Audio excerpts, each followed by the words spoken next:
next question is actually, this person who asked this question is a legend. So you'll soon realize why. So it says, I have an eviction order for my non-paying tenant. The tenant is slowly moving out. The tenant, however, has taken my municipal bin and is leaving about 2 tons of rubbish behind after 2.5 years of occupancy. I use my PI skills and find out where the tenant is moving to. Would it be legal? Sorry, would it be legal for me to assist her in moving the rubbish to her new residence? I feel it's highly unfair that I have to clean up behind the tenant, which is true. Also, can I lay criminal charges for the theft of my municipal bin? Cilna.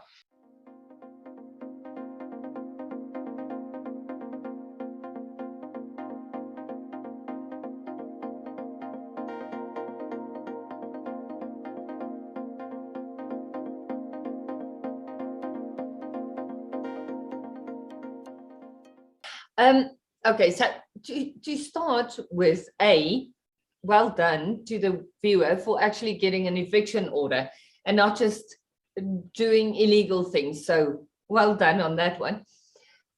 The moving out thing that's happening slowly is good. I mean, that's already, we're happy about that, happy about them moving. And even if it's taking a bit longer, at least you don't have to pay the sheriff to do it. Because in fairness, if you had to instruct the sheriff to do the eviction, the physical eviction, what's going to happen is the sheriff goes in with contractors.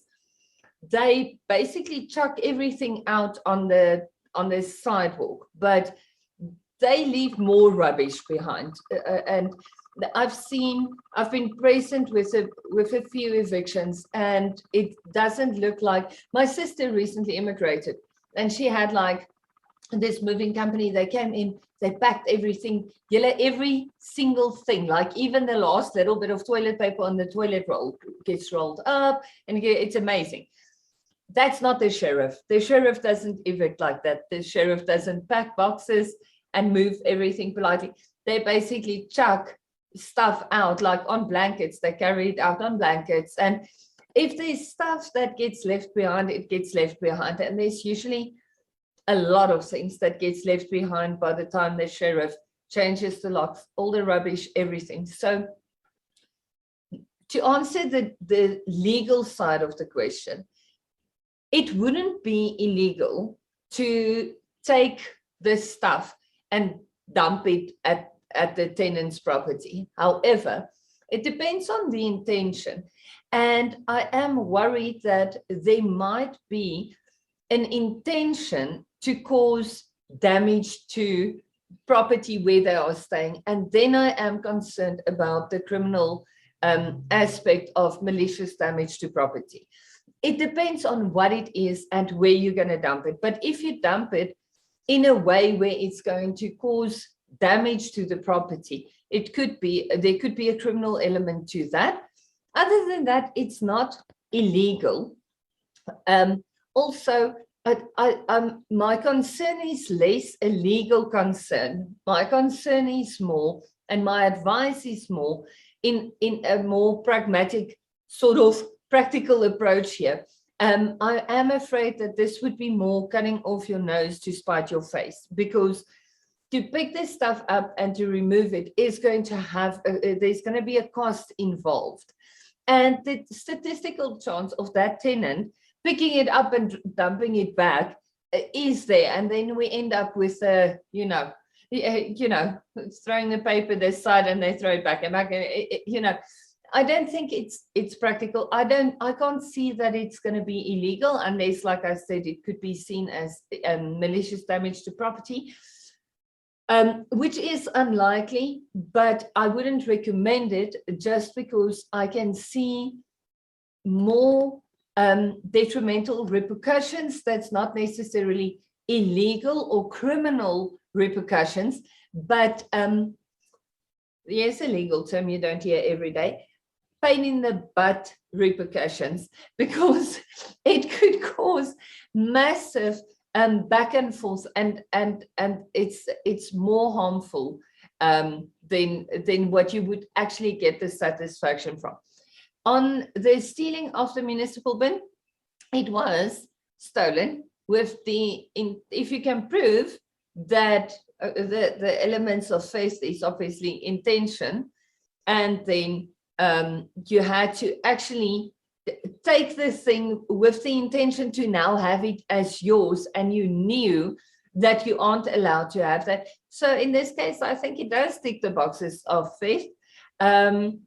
Practically, to go to the police and lay a charge of theft, and you have to do all the affidavits and everything on a municipal bin, depending on how badly you want it and how cool you are with hanging out at a police station.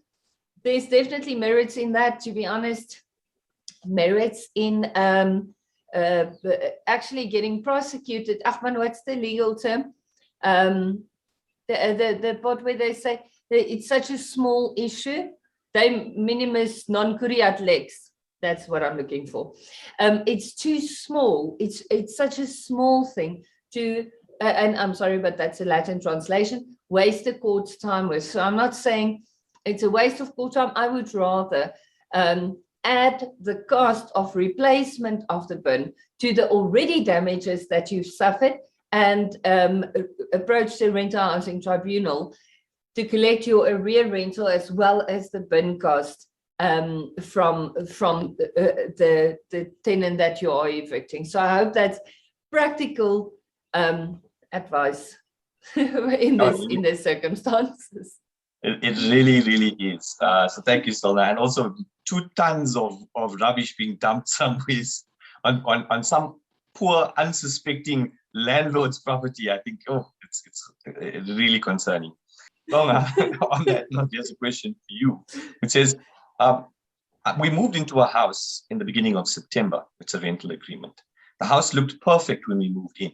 A day after taking occupation, we noticed a bubble in one of the walls and water leaking from it. We immediately reported this to the estate agent. The estate agent, nor landlord, has taken any action with regard to this damage that we're seeing now developing. My family, around the same time that we noticed this, is also experiencing chest issues, bronchitis, coughing, and the viewer says that it's in part because of the mold that is now forming on the walls of this property. The viewer wants to know what can they do to force the landlord into repairing this sooner rather than later for the sake of their family's health.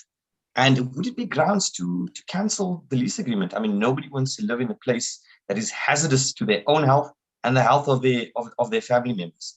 Cilna, what advice can we give this viewer? It's a brilliant question, and I'm so glad we got this question, because we usually get him from the other side. Early cancellation. I'm sorry, guys, you're just going to have to ignore this. It's not going to help. But so we usually get the question from the other side. Tenant does an early cancellation in terms of Section 14 of the Consumer Protection Act. Now they have to pay an early cancellation penalty. And how does that work? Why is that a thing? So I think what's important about this case is about this question. If there's a reason why the tenant wants to cancel the agreement, like mold in the property, or the front door fell off and the landlord doesn't want to repair it, stuff like that, not I don't feel the water pressure is good enough, like actual things where you can see this is a problem and the landlord doesn't want to repair it. A tenant needs to remember always, as much as the landlord has the right to place the tenant on terms, allowing time to remedy his breach, and if he doesn't remedy his breach, the landlord can cancel the lease agreement and claim damages from the tenant because of this early cancellation of the agreement. A tenant has exactly the same right. And this right that a tenant has cannot be contracted away. A landlord can't say that a tenant can't place him on terms. Even if the lease agreement says that, that's contra boni mores and it's unenforceable. So I think it's the first most important thing to realize is go have a look at the lease agreement, find that clause in the TPN leaseback lease, it's clause 24, and you need to give the landlord written notice to remedy his breach, give him the allowed time to do that. And if he doesn't, you cancel the agreement, but then you don't cancel in terms of Section 14 of the CPA. So then the landlord doesn't have an early cancellation penalty claim against you as the tenant. You have to place the landlord on terms, clearly say, what is the problem? What are you doing that I feel that you are in breach, that cause you to be in breach of the agreement? What do I need you to do to repair that? And what is the time period? This will be in terms of the lease agreement to repair the breach. And if they don't, you can cancel. Be careful of claiming things like health issues for the family, because you need to be able to prove a nexus. So a clear line between what's happening and the damage it's causing. So when it comes to mold, I do appreciate that it happens quite often that black mold, I mean, we all know black mold causes lung problems, but rising damp that causing bubbling in plaster and stuff, most of the times it's pretty harmless to health. So why I'm saying this is I'm not a doctor and neither am I a plaster expert, but it's important to be aware of this, because the moment you start bringing facts to the equation that might not be actual facts, it might be anecdotal facts, but that's not sufficient to be a fact. So be careful of doing that and muddying the water. Keep to this simple fact. There's rising damp, it's causing, it's not pretty, it's interfering with my undisturbed use and enjoyment of the premises. You have 20 business days to repair this. If you don't, I'm going to cancel and claim damages from the landlord, because now the tenant, because he followed the right process, does have a damages claim against the landlord and not the other way around. So it's something very important to keep in mind. I think tenants very often err more towards, I want to cancel because I have a reason to cancel, instead of following due process as simple as a landlord would.